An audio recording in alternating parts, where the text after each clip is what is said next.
Good morning, students. Welcome back in your SS class. Student, from this video lecture, we will start the second chapter of history, that is from trade to territory. The company establishes the power. It's a very most important chapter, and here you come to know about that how British company, and you can say how British established its power, and you can say it's established its rule on India. What are the things and what are the, you can say, movement, and what are the circumstances due to which a trading company became the ruler of the country? We will discuss all these things in this chapter. So before starting this chapter, first of all, discuss about the, you can say, topics, whatever we will discuss here. First of all, we will get the introduction of the chapter. After then, we will discuss about India before coming the British. It means we will discuss about the background of the country. It means we will discuss about that before Britishers. What type of India as a country, and after British, what are the impacts of the British on India? What are the changes, and you can say what were the changes it has brought after the British Empire. Then we will discuss about, first of all, British. They came in India as a trader, but after then they became the rulers of the country. How this happened in our country? What are the circumstances due to which a trader became a ruler? And these are the most important point. That is the Battle of Plassey and Buxar. And you can say that it is the turning point. Yeah, you can say these two battles are the turning point in our Indian history. So these battles are most important things. After these battles, you can say British Empire was established in India. So British companies, they have prepared new and new policies for the expansion of the company rule in all over India. After then, it has started some, you can say, policies like subsidiary alliance, claim to paramountcy, and you can say doctrine of lapse. What were the basic feature of these policies? We will discuss in this chapter. After then, we will discuss about the two war, that is war with Tipu Sultan and British, and Marathas with British. So we will discuss these two wars. After getting, you can say, after discussing all these things, we will see the new administrative system which was set up by British in India.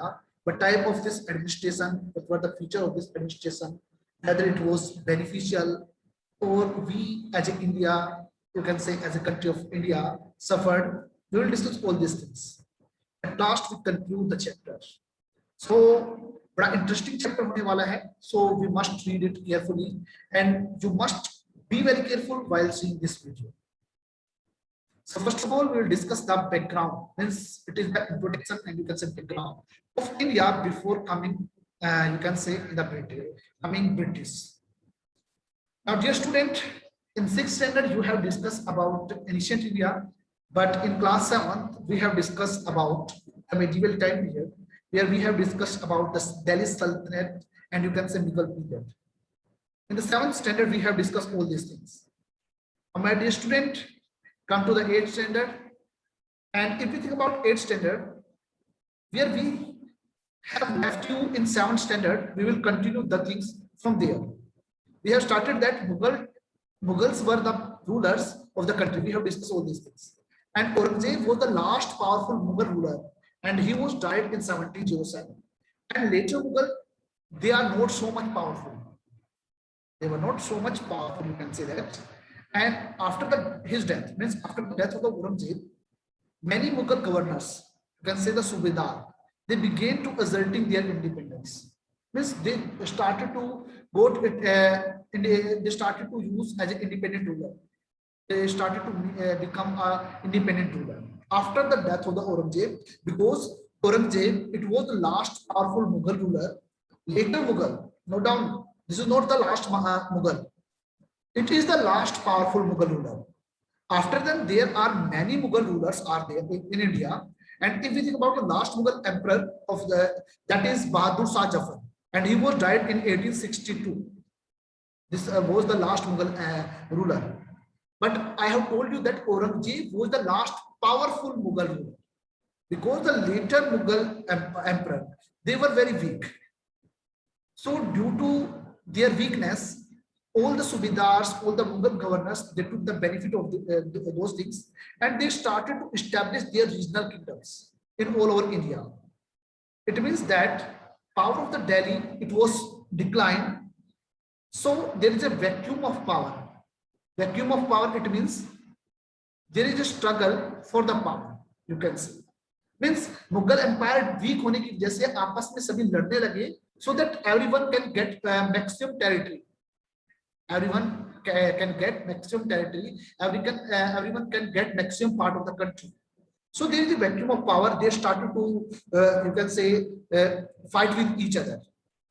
So जब अगर हम बात करते हैं Mughal governor के बीच में ये सब पैदा होने लगा, so result क्या हुआ?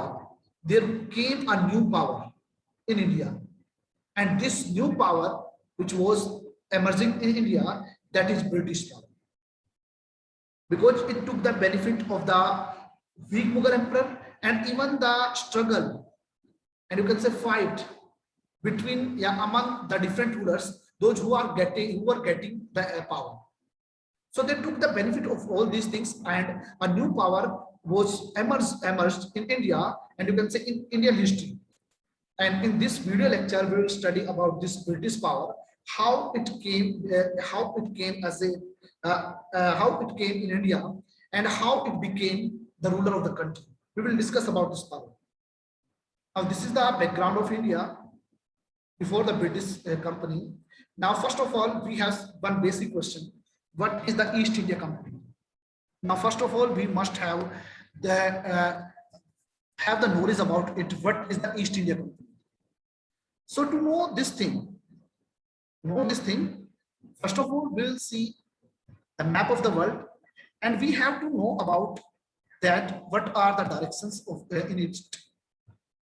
If you think about the northern part, if you see the world map, the northern part is the, you can say, at the top of the map, and you can say at the lower part it is the southern part. Now come to the next one. On the right hand it has eastern part, and if you think about in the left hand, it is the western part. Now you have you have to know, and you can say आपको पता चल गया है कि directions कौन सी कहां पर है, right? Now we have to focus all these things. My dear student, think about Europe. It is near about in the middle of the world. You can say that. Now this is the middle point. If we think about the right hand, it has eastern countries. If we think about the western hand, like North America and other things, these are the western country to Europe. So from the European companies, they started to establish some trading companies. And because these trading companies will trade just only for the eastern countries, so that's why these companies are considered the East companies. And the company which you can say do the trading with India, that is considered the East India Company. Okay. Now come to the that is basic question, that what is the East India Company? First of all, we will discuss this thing. Now here we will focus only the Britain, only the England. Okay. First of all, we'll focus on that thing.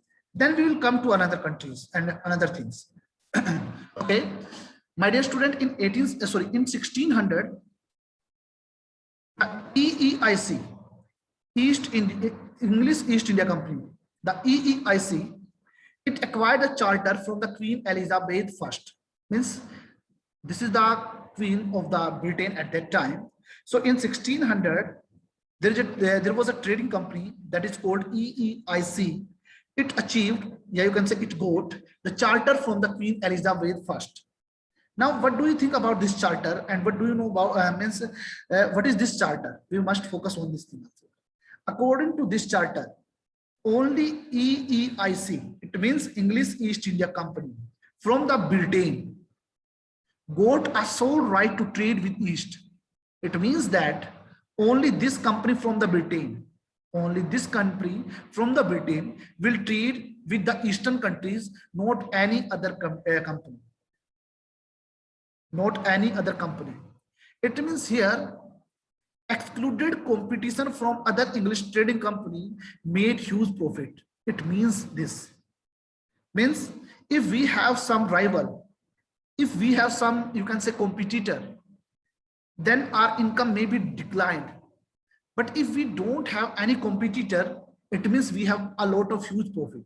So for getting this huge profit, English East India Company, it got in 1600 a charter, and according to this charter, only this company had the right to trade with the eastern countries. It means with the India and other countries.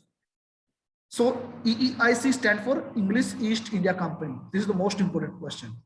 So this company got the right from the England. Now there are many other European companies also, like French and Dutch also. And I think so there is one most important thing, that in 1498, Vasco da Gama, a Portuguese, it was the first person who reached in 1498 at the Calicut place in India. This is the first person of the European country. You know about it, I think so. Now, my dear student, like EEIC, it got, you can say, the basic right to trade with Eastern countries. There are many other European countries also, like French East India Company, like Dutch East India Company, and many other countries.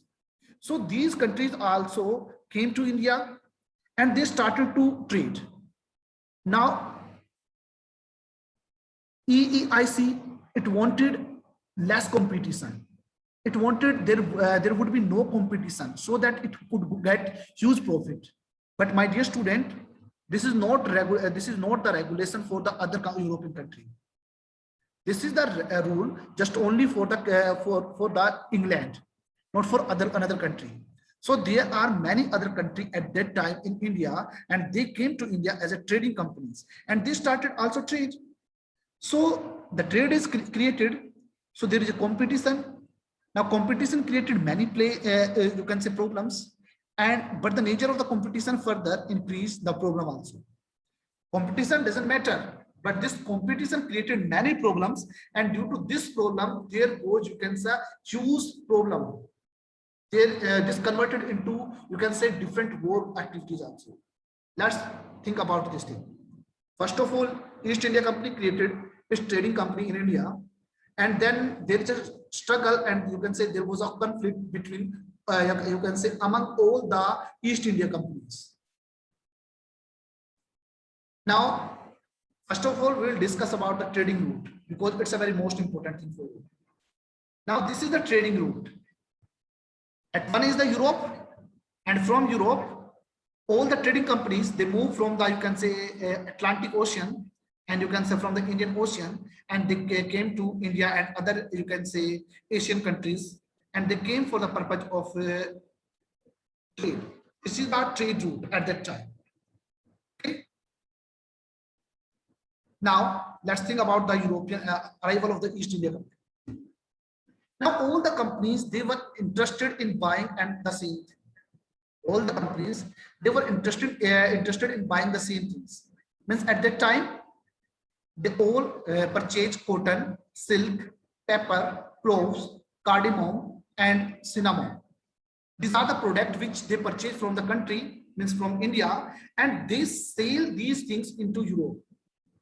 They sell these things into Europe. So they all wanted to get more and more profit. But my dear students, when competition increases, it means profit down. You always know about it. When competition increases, it means the demand increase. When the demand increase, what does it mean? It means that price increase. When the price increase, it means that the profit decrease. But these trading companies, they got the charter just only competition must not be there, so that they could achieve more and more profit. But due to other European countries, due to the other European East India Company, you can say, the demand increases, so it means the price of the product increase. Now the price increase, it means profit already decrease. The profit, you can say, became down. So this is very bad thing for the kids. So here they wanted a solution, but they got only one solution, and solution is that elimination of the rival. Elimination of the rival, because they wanted to increase the profit. And for getting more profit, first of all, eliminate the rival, eliminate the competition. And if we eliminate the rivals, it was the only solution to increase the profit. So this led a huge battle, you can say, between the trading companies. Ships were attacked, even routes were blocked. Ships were attacked and even routes were blocked. Means whenever any trading company, it came from Britain and other countries, whenever before reaching at its destination, it was attacked. The ship was attacked. The routes were blocked. It was done. So all the trading companies, now they started to trade by getting with arms, means they have weapons. And even trading post, where is the trading post, they started to fortify them, means उन्होंने उनकी किलाबंदी करना शुरू कर दिया. But this fortification, it created the conflict between the with the local rulers with the British. Means now, first of all the trading companies, they had battle between them, but whenever they started fortified the trading post, now this fortification created conflict Britishers with local rulers, and this is the starting point with the starting point of a conflict with the local rulers with British. Now, dear students, in today's lecture we will discuss just only these things. Other things we will discuss in the next video lecture. I hope this all these things are clear to all of you. So I'll see you in the next video. Thank you. Have a nice day.